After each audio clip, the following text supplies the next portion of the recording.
if you think about it enough and you want it enough, you will make it happen. And there will be steps and it will be hard to get there, but you will make it happen.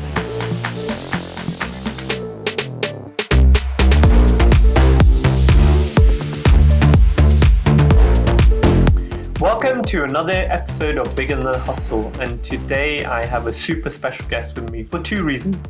First of all, she's family, she's my niece, and secondly, she's the daughter of my cousin who came on as the first ever guest of this podcast. So two reasons to really invite her on in a special way, and her name is Mriesha-Tina Patel, but everyone knows her as Mish. So I'm going to introduce her. And I'm going to hand over the mic to her so she can introduce herself. So, hi, Mish. Hello, are you all right? I'm good. How are you? Yeah, good, thank you. Good. So I'm going to hand this over to you. If you can introduce yourself, and then we can go into the conversation from there. Of course. So, hi, I'm Mish, and it's Mriesha-Tina Iliffe-Patel now. I am a beauty therapist. I work for my mum in Market Harborough. She does beauty clinic. I've been in the business for about 12 years now. There's been loads of things that I've done before wanting to go into beauty as well, but I just wanted to talk to Public Mama today about my journey. Perfect. Now, you mentioned there's a lot of avenues you took and a lot of roads you took before entering into beauty and deciding maybe, you want to stick at this for a bit and see how things go. What were they first, and what was it, the energy that took you into beauty? Okay, so to begin with, I'll talk a bit about when I grew up. When I was going to school, it was very much, I wasn't pressured into being academic at all. It was go into whatever you enjoy. Because you will be the best at that. And that is what mainly mum and dad used to say to me. So I used to dance very regularly, and that's all I wanted to do. I just wanted to dance and sing, and as all of the family know, because they were all told to come to all of these shows that I used to do, that's all I wanted to do. I just wanted to be like a superstar dancer person. That's it. And then I basically veered off a little bit because I got a little bit ill, which meant that I probably could have gone down that avenue of dancing, but in my head I just stopped. I was like, no, I can't do this anymore, so on my mind took over more than anything. So I thought, right, let's go to behind the scenes. So I went into film, photography and graphic design for my degree at university, which I really enjoyed and I still enjoy now as a hobby. And then I thought, right, okay, now I want to travel. So I went traveling, and I think traveling is great, but it's a lot of escapism. I thought, let me go away, because when I come back, I will know everything that I want to do. I'll have my life set out for me and it'll be great. That didn't happen, obviously. I came back and I thought, what do I do? What do I do now? I don't really know what to do. But luckily I had my mum who said, right, you need to get a job. You can start cleaning at the salon for me. So I started cleaning. So I went in every day and all I did was clean. I wasn't doing anything else, nothing to do with reception or beauty or nothing, because I did not want to go into beauty. I did not want to do what my mum did. So, but again, that's all in my head thinking, why would I want to do that? I'm not girly. Why would I want to go into beauty? Now, as I carried on going, I was seeing clients coming in, talking to clients. I was seeing the feedback they were giving to my mum, to the other girls that were working there, to the receptionist. And I was thinking, oh, this is nice. This is a nice feeling, because they're saying thank you to me as well. I'm just cleaning, but they're saying thank you to me as well. And I'm thinking, this is really nice. They're obviously coming in feeling a bit rubbish and leaving feeling amazing. And they're thanking me for it. What have I done? I've just cleaned. So that started the whole, oh, maybe I could get into this. But there was no way mum was going to say, oh yeah, come and be a beauty therapist and I'll make you a manager and you can run everything. Never going to happen. So I started on reception. I got trained on reception. to know what the business was about, to run the clinic from the outside. Well, it was a salon back then. And then from there, I was like, I'm really interested in the science behind beauty, behind the skin, behind the body. And I thought, right, let me just do my first level. So I asked mum. It wasn't a, you're doing this. It was, I asked mum and I said, oh, how about, she said, yeah, okay, if you want to. And I did my first, so my MVQ2 in beauty. And I thought, this is going to be well easy. This is just going to be, you know, it's not easy at all. And mum worked me hard. She didn't let me just go and paint people's nails. I was doing everything, but doing it over and over again at night time as well. So I'd come home and I'd do it on mum as well. And she said, no, do it again. No, do it again. No, do it again. And I was thinking, why am I getting this so wrong? How can painting nails, and that's what I was doing to start with, be so hard? But it was that basically makes it easier for me now, because I have that in my head. I have mum saying, no, that's not right, do it again. So I will. If I feel like I've done something wrong, I will redo it again in my work.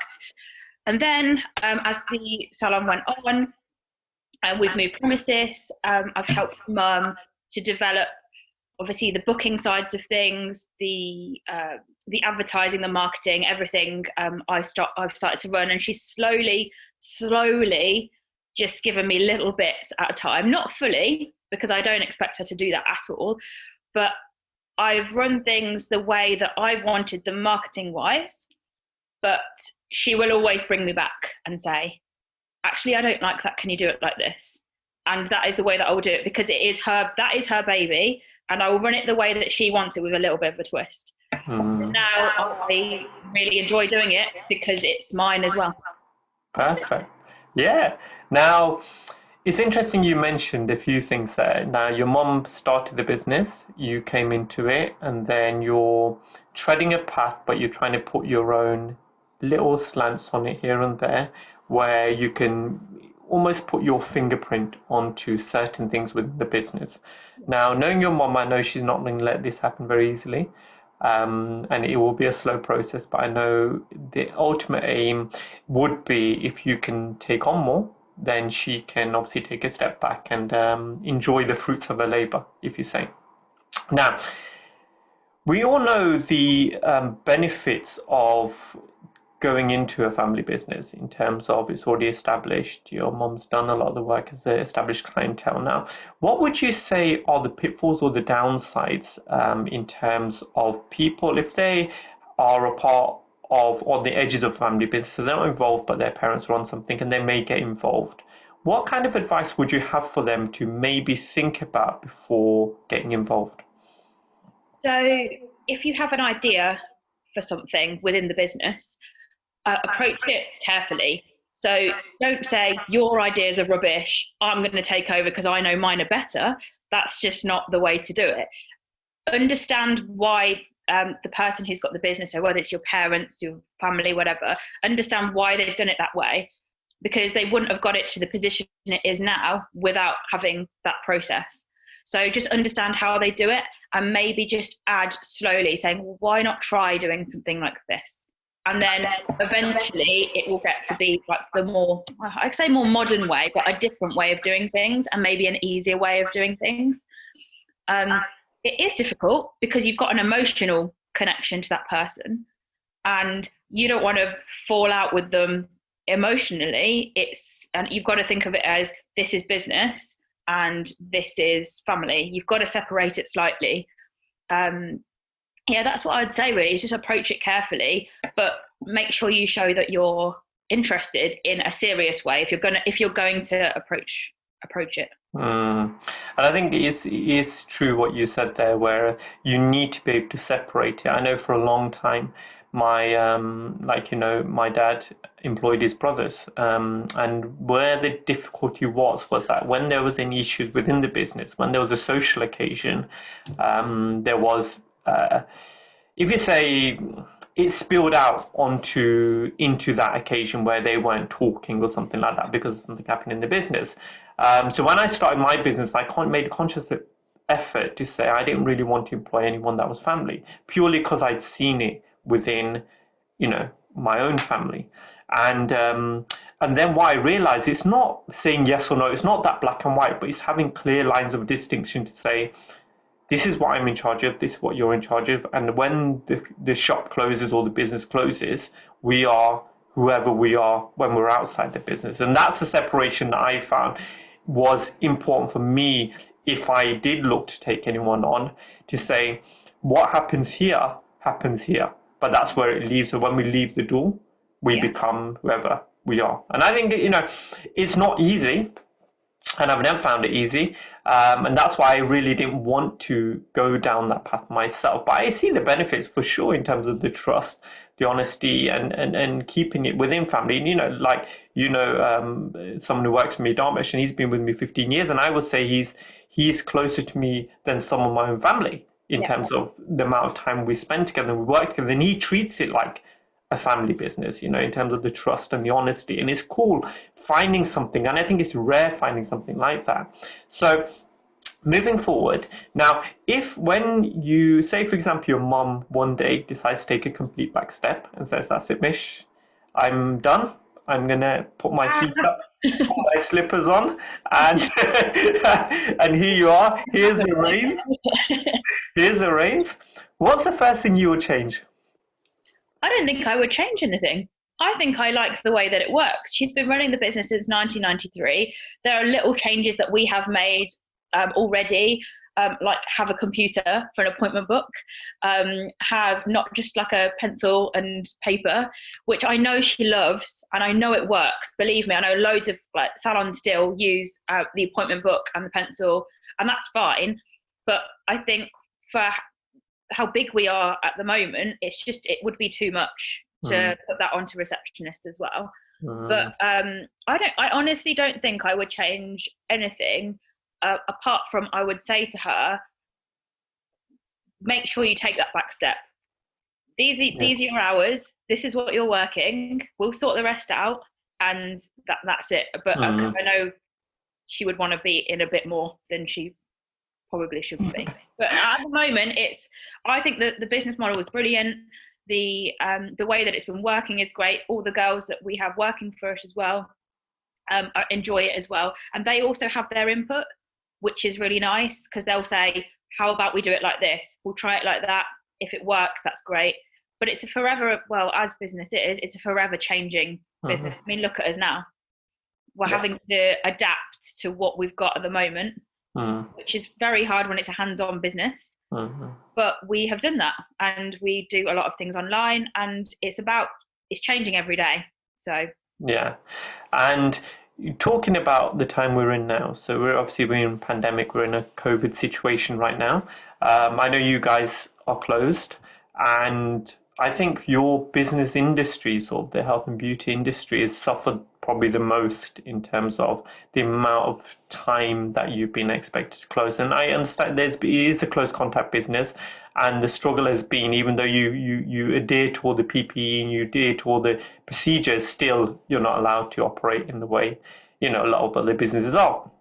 So with all entrepreneurs, the key thing is always adapting and changing and adapting again and changing. So like you mentioned, so much you've had to adapt already for your business, ready for when it's due to open again, hopefully within the next month or so. What have you learned from this time during COVID about yourself and the way you adapt to things, not just in business, but in life?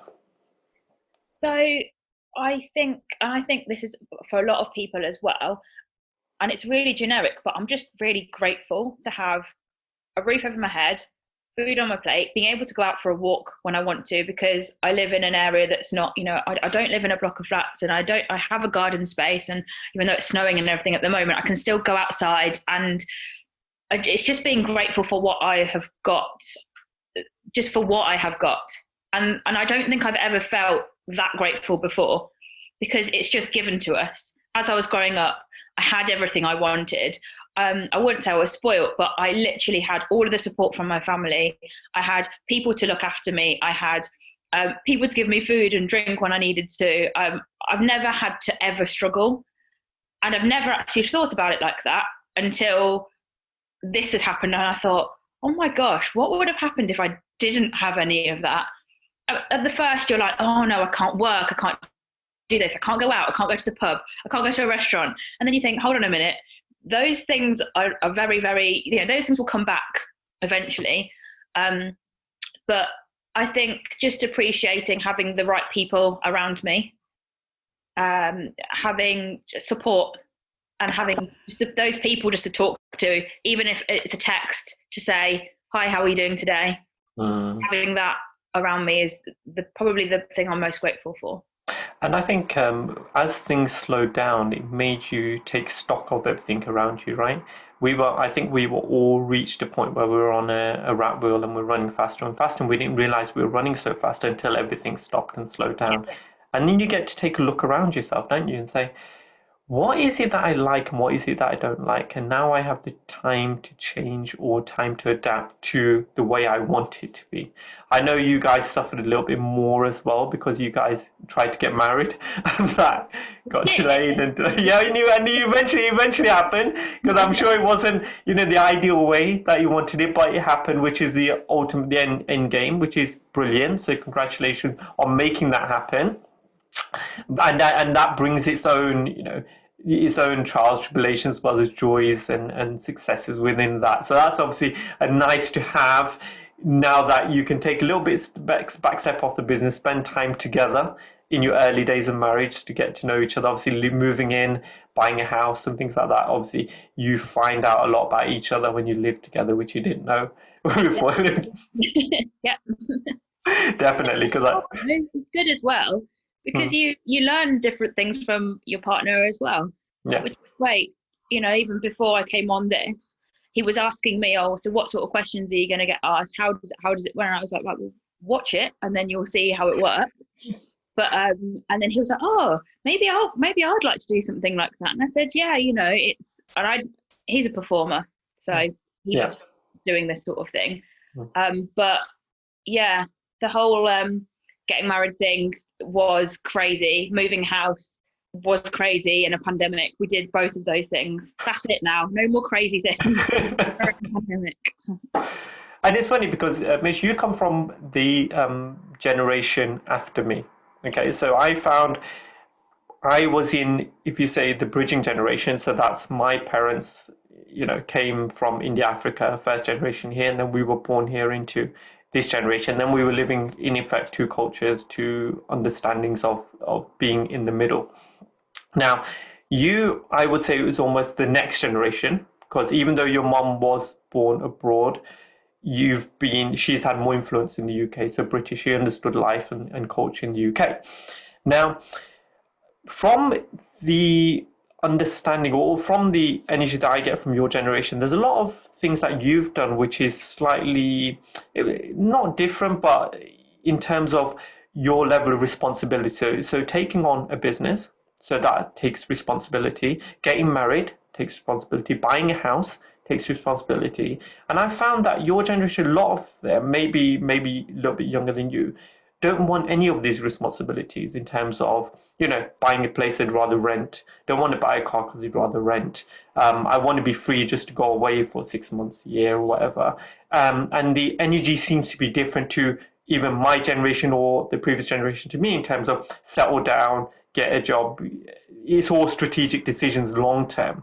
Whereas I find the next generation is almost like, no, I want more freedom. I want more flexibility. I don't want to be stuck like this. So what input would you say you have to that? And anyone listening of that generation or of that age, to say, what would you say is the best things about what you've done and the decisions you made, and maybe the other things which you wish you had a little bit more of still? Okay, so now, obviously I'm in my 30s and I've probably done things a bit later than I should have. But I think that has all changed now. There's no age where you should be doing things. Whereas generations before me would be like, well, you'd get married in your 20s and then you'd have children and you'd have your house, you get married, all of that, it's all set out for you. Whereas now it's very, very different. In my head, I saw all that happening to obviously like my uncles, my aunties, my cousins, that sort of thing, who are older than me. Whereas I was like, I don't want to do that. Just like you said, I want to do things a bit differently. I'm not ready to settle down yet. I want to travel more. I want to see the world more. And my advice is to actually just do it. If it's going to make you happy and you feel that you will get the right result out of it, then do it. Absolutely. But if you do want to settle down, if you do want to have a baby, if you do, then do that as well.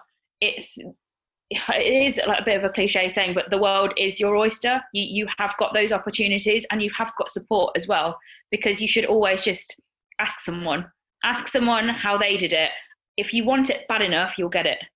And I think if you've got it in your head like, oh no, I don't think I can do that, or I don't think I can do that, as soon as you've told your mind it, not going to happen. So as soon as you start thinking, right, I'm going to do this, it will just happen for you. But don't think that anything you're doing is the wrong thing. Don't let anyone tell you it's the wrong thing either. Obviously, get advice. If you're going to do just something stupid, then unfortunately you're going to have done that something stupid and you'll learn from it. But for me, it was the traveling thing. I don't think many people in my family a few people had traveled as much as I did, as in going around the world backpacking. That wasn't a thing. So when I did it, I know there was some people that were like, oh, should you really be doing that now? Have you got the money to do that? No, is the answer. I probably shouldn't have done it, and I didn't have the money for it, but I just did it because I wanted to, and I'm so glad I did it now, because I've learned so much, and learned to be grateful and appreciative of what I have in this country. And it's something interesting that you said there was, sometimes when you can take other people's advice, and like I said, take it on board, but try and make your own decisions and base it on what you feel, because someone else can only give you an opinion based on their life and their experiences. And you can then take that on board because you may trust them or you may like them. But ultimately it comes down to you. So if then later it doesn't turn out the way you wanted because you listened, at least then you can say, I did it my way. Maybe it wasn't right, but I learned. And that learning is so important in terms of doing things, taking them on, and then saying, actually, that was a good decision, or that wasn't so great. But the wasn't so great decision is a learning to know, maybe I'm not going to do that again. But you never get the chance to do that unless you make the decision and it is maybe not the right decision, you understand? So that's, for me, always been I think for me, I've done so much, and it's all come down to, actually, I'm so glad all those things happened, even though some things weren't great. And now I look back and think they were the best things in terms of the times things went wrong, or times, shit hit the fan, or when I decide something and someone else says, I told you so, you shouldn't have done that. Yeah. That's a big thing. When people say that to you, you just think, yeah, I know, but I still did it. So. And I'm glad I did. Yeah, absolutely. Right. So now if you're in beauty, you're in health. Now, you care for a lot of people. So you give a lot of good energy out when you're, doing your beauty treatments and looking after them. But what does self-love mean to you? So self-love is so important, because as a beauty therapist, as any sort of therapist, even as a friend or somebody who's supporting somebody, you take on a lot of that person's energy. And say somebody came in, which happens a lot, comes and lies on the bed and says, I've had a really rubbish day. This has happened, that has happened, this has happened, that has happened. And you just think, right, okay, how am I going to cope with this? It's about teaching yourself that this isn't happening to you, it's happening to that person. So don't take it on yourself. Something I had to learn right at the beginning, because I used to come home after doing like a day's worth of beauty thinking, I've got a headache, I feel sick, I feel horrible. Why am I feeling like this? Like, why has work made me feel like this? And it's not work, it's taking on other people's issues and problems. But people are bound to talk to you about that, because that's what you're for. You're like a soundboard, and you're somebody outside of their personal, bubble. And I think it's really important for beauty therapists, for hairdressers, for anyone in that works in like a one-to-one basis with somebody, to take 10 minutes, 20 minutes out for themselves, just to, like a day, to do some sort of exercise, go for a walk, do some meditation. It's all really simple things, but keep it simple. It doesn't have to be, elaborate or anything like that. I just think it's that, just take those 10 minutes and then go back to whatever it is that you were doing. When you're talking to people as well, when I'm talking to people, I just make sure I ground myself. And that's just something I've learned through my mum, through Reiki training, just to make sure that you are yourself. You're not going to fix everything. You can't fix the whole world. You can't fix everyone that's going to come in, but you can make them feel better about themselves or better of that situation. But main thing, don't put it on yourself. Don't make sure you don't do that, because that's the downfall, I think. Good advice. Now, we live in a sharing culture now. So much is shared, so much information, so much knowledge, so many feelings, so many emotions, so many opinions. And sometimes it can be an overwhelm in terms of the amount that's shared, or whether you're sharing enough, whether you're not sharing enough. And, these conversations that we have silently sometimes, or we have with people close to us. Now, is there, of all the things you've shared, is there anything that you're proud about that no one knows? Oh my goodness, that's a big question. I guess, yes, and this is really small. And I guess one person knows about it, but there's not many people that don't know about me, because I share everything. So this is really, really small. And as a kid, and basically what happened was, I picked the phone up once when I was at I was at home, and somebody was on the phone and I didn't know who it was, and it absolutely scared me for life for picking the phone up. I never, ever, ever wanted to pick up the phone up after that. I was literally scared of that phone. And this was a time where we didn't have mobiles and stuff, all that time ago. And so I didn't ever want to pick the phone up. So then Mum put me into a reception job. I mean, that's picking the phone up all the time. And it's a communication thing, because I got really scared from the phone and communicating with people, talking to people after that, because I don't know why, just was a kid. So that is one thing that I'm actually really proud of, is that I'm really good at communicating with people now. I can talk to anybody. I can have new clients that come in. I don't know anything about them, but I can have a conversation with them. I can have a conversation with all ages, doesn't matter who they are. I will just have babies, older people, older generation. I can talk to them about anything and everything. And I'm proud that I've come from not being wanted to pick the phone up to being able to talk to everybody.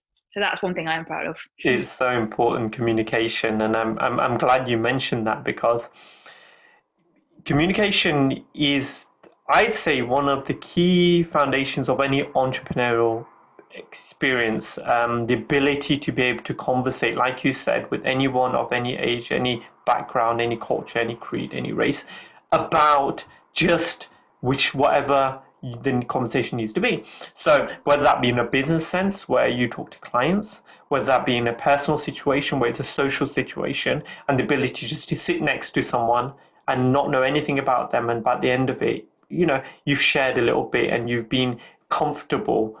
And it's also not just the words that are spoken, but it's the times when the words aren't spoken as well, when we can sit silently, or we can not say anything and not feel like you have to fill the gaps. Because I think that, again, is a skill which, when you learn the art of conversation, you learn that as well, where you can say, actually, I don't need to keep filling gaps, because that can come across as in when you're nervous sometimes, right? Or there's times when you don't feel comfortable, so I have to fill the gaps, but you actually create no value by filling gaps. You create more value by saying, let's just be quiet for a moment. So I'm really glad you brought that up, and it's the first time one of the guests has brought that up, and I think it is important to say, and especially even with Kai and Caitlin as my children, I hopefully they take something away from both me and Versh in terms of having conversations with people, because that, I think, is one of the keys to any lifestyle success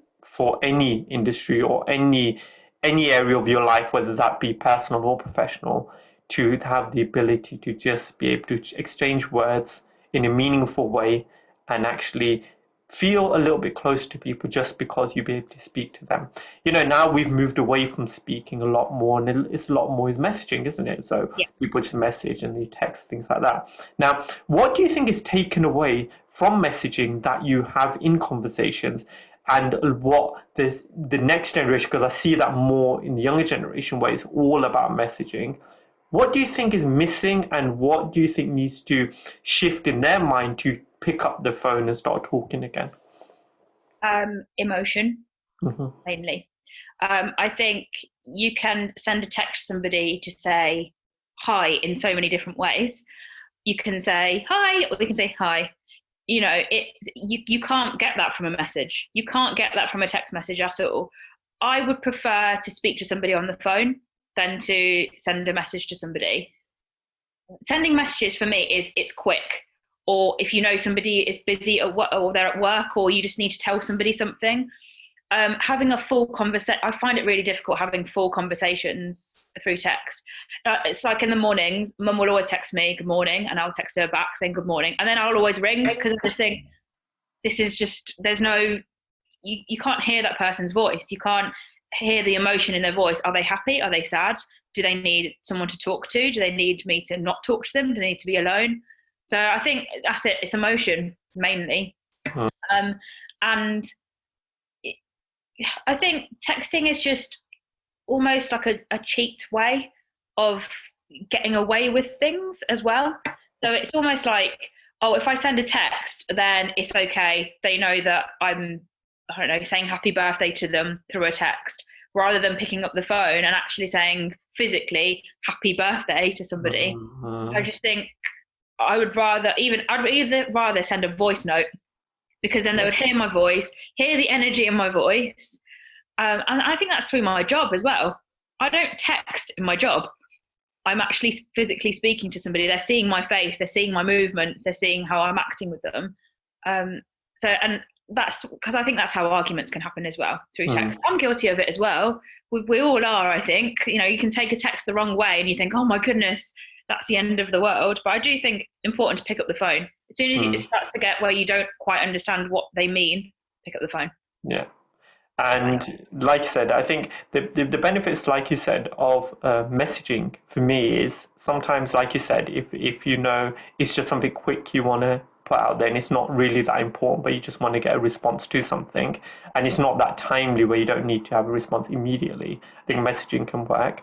And also where, like I said, the timely thing, so you could send a message just because you've remembered, but they can respond when they want to respond, as opposed to straight away or putting someone on the spot. I think that's where messaging works well. But for everything else, for me, it's still conversations. It's funny because Kaylin said to me, we were talking about phones, and he was saying, oh, when I get a phone, I want it to have this, and I want it to have this, and I want it to have this.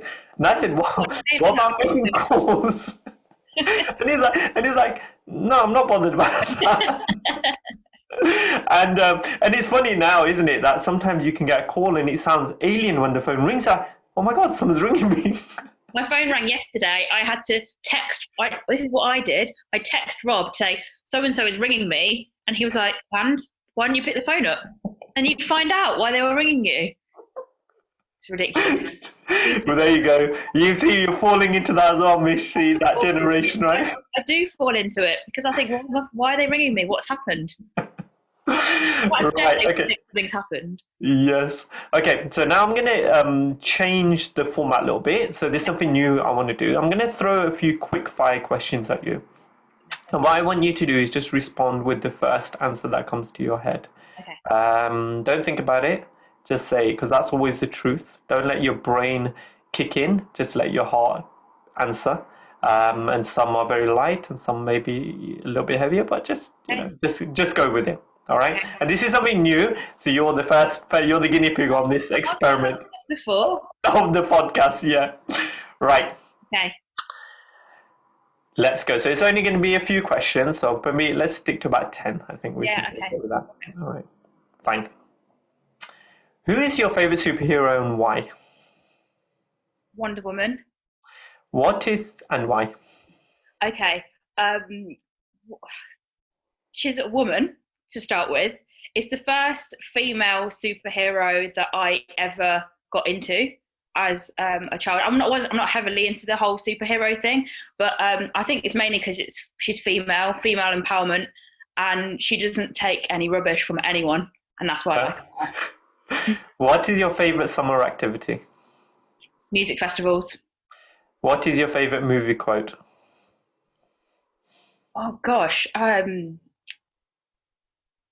I honestly don't. I've got this. Every movie has just gone out of my head right now. Oh, I know. Wolf of Wall Street. It's when Leonardo DiCaprio says, "Sell me this pen." Perfect. I love that one. If you are famous, what would you be famous for? Dancing. What is the one thing you own that you wish you didn't? My phone. What is the first thing you do when you get up in the morning? Do my bed. If you could be any animal, what would it be and why? A bush baby. Oh, I know this answer already. Because we've got massive eyes. It's really cute, and it can hide in certain situations. Says a lot about you there, Mish. Yeah. Describe yourself in 3 words. Describe myself in 3 words. Okay.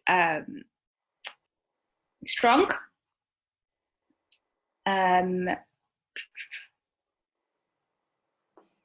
Oh gosh, confidence and the faith. Where would you go if you were invisible? Oh, if I was invisible, backstage at a concert. And if you wrote a book about your life, what would it be called? Courage. Perfect. You passed. That was really difficult. It's funny when you put on the spot like that, right? You get Yeah. that pink elephant when someone says don't think of the pink elephant and you think of it. So No. I like it and also when you answer quick, you don't have time to respond. It's just the first thing comes to your head. And even though sometimes it's not the truth or the honesty, it's the first hot response you have. So we can't knock that. Yeah. Now, there's a few more questions I want to ask so that the listeners get a deep understanding of you and yourself and the way you think and your journey, okay? So now we're going to fast forward 100 years into the future. Yeah. You've done everything you wanted to do. You've traveled everywhere. You've danced everywhere. You've looked after as many people as you can look after. Now we've reached the end of your days where you don't have enough energy to speak, but you have a pen and a paper and you can write down 3 words. Those 3 words have resonated with you your whole life. They've helped you, and you hope by sharing them, they can help the people that are listening. What would those 3 words be and why? Probably what I said in those quickfire questions as well. So faith, mainly because not a certain religion or anything like that, but having faith in yourself and the people around you and the situations that you need yourself to be in. Belief, again, in yourself, and just believing that things are going to happen, that the things that you want to happen are going to happen, and they have already happened. And strength, because you might find that things are really hard at the moment, but the stronger that you get, and you'll get to the end result when you get there. It might take a long time, but it will take strength to get there. And also the strength then creates the person you need to become for that to enter your life, right? So a lot of people may want a lot of things to happen, but you're just not ready. And the bigger universe or the big picture understands that you're not ready. So there's few things that you need to go through, and that whether that be fall over, get a few cuts and bruises on the way, but come out a stronger person, so that when that does enter your life, whether that be experience, whether that be a material object, whether that be a person, you're ready for that. and you're ready because you've been through, if you say, the race, or you've been through the trials, and those trials have then led you to the right place. And if it doesn't come, have the faith that it's not meant to be there at that time. Doesn't mean it's never going to happen. It just means at that time it's not meant to happen, right? Cool. Now, this podcast is called Bigger Than the Hustle, and right now you're bigger than the world. So you're connected to 7.58 billion people on this planet. They can all hear you. They can understand everything you're saying. There's no language barrier. They're all conscious and they're all awake. If I handed over this mic to you for the next 30 seconds, what would your message be to the world? Okay, so you might not always feel your best. You might not feel 100% every single day when you wake up. But just know that in your heart that things will get better. There are going to be better days, especially in this sort of this situation that we're in at the moment. Always think of be in the present day, be present. Think about what you're going to do in that day and get that over that. And then when you think to the future, think you've already got it. In your mind, if you already think you've got something, you will eventually get it. I've always believed that. And since my mum taught me from a very, very young age that if you think about it enough and you want it enough, you will make it happen. And there will be steps and it will be hard to get there, but you will make it happen. I think as well, try not to be too hard on yourself. If you're too hard on yourself, you will just be in this slump for a very, very long time, and it's hard to get out of it. But just be strong, climb up that ladder, and you will get out of it in the end. Perfect. There you go, spoken from the heart. Yeah. And I know a lot of things you said are very truthful to you, because I've seen you grow and I've had conversations with you, and they are the things that come through with you. So at this juncture, I'd like to say thank you. Thank you for coming on as a guest, and thank you for sharing so authentically. I know you were nervous even when I asked you, and being recommended from your mom says that, she does regard you highly. You'll always be her little puppet, as you know, no matter how old you get. But, take solace that she always has your best interest at heart, and she's always looking out for you, and that, that shine and that good energy is always around you because of her.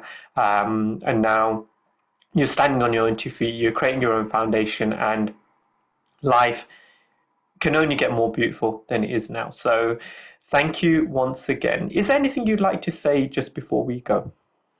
I just want to say thank you very much for letting me do this with you. I didn't think I would be one of the people, because I watch all of them, and I get a lot out of them, actually. I think I just want to say thank you to all of my family for being a massive support. That's when I was growing up as well, because you looked after me a lot when we were growing up, and both Ricky and myself both learned a lot from all of our aunties and uncles. Just thank you. Thanks very much. No problem at all. So just before you go, I was Mriesha-Patel, I'm your host, and a few thoughts to leave you with. Big energy leads to big thoughts lead to big ideas lead to big actions, and big actions lead to a big life. So keep thinking big. Until next week, goodbye. Laugh, because nothing will make you feel better or heal you more or make life worth living than laughing and feeling that joy.